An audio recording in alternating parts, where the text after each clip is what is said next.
Hey, welcome back. This is Paramedic Project, building better paramedics right here.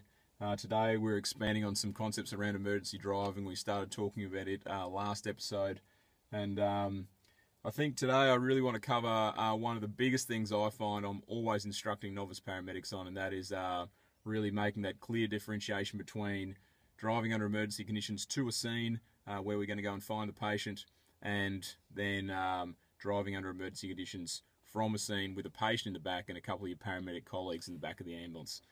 So I want to talk about those themes.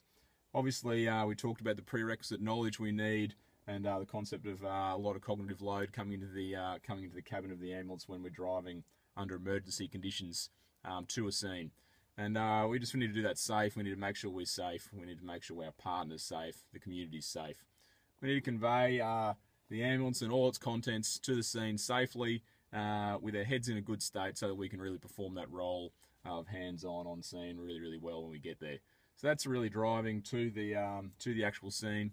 And the big difference driving away from the scene with a very sick patient in the back of the ambulance is that it's got to be smooth and slow. So just for the clinical state of the patient. These patients, if they're unconscious, they don't brace like we normally do. They don't have good posture. If they're lying on the back of the ambulance on the stretcher unconscious, they're really not bracing. So if we have any sudden movements, accelerations, decelerations, braking, sharp corners, going faster in corners, these patients move a lot.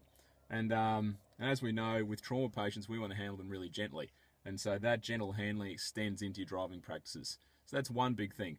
Second big thing is, from experience, if you're in the back of the ambulance trying to work on these patients, you've got to use both hands when you're working on these patients. I can't be holding on to a post or bracing myself against equipment in the back because the ambulance is getting thrown around, getting driven pretty aggressively from the scene to an emergency department.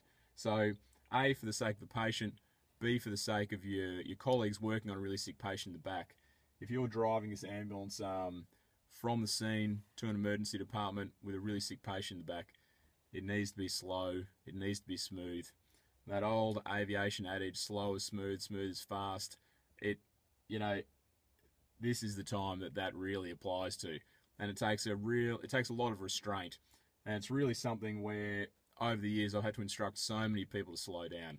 And I've been instructed personally to slow down, because when you're working in a high acuity, low acuity type setting, and you get one of these cases where the patients are really sick, usually you think you really want to go quickly to hospital, but it's good to acknowledge that we don't need to charge off to hospital. It's good to realise that that's natural to want to do that, and it takes a lot of restraint to really take that step back and focus on your driving practices for the welfare of the patient, for the welfare of your paramedic mates in the back who are working hard on these patients. So there were two big points.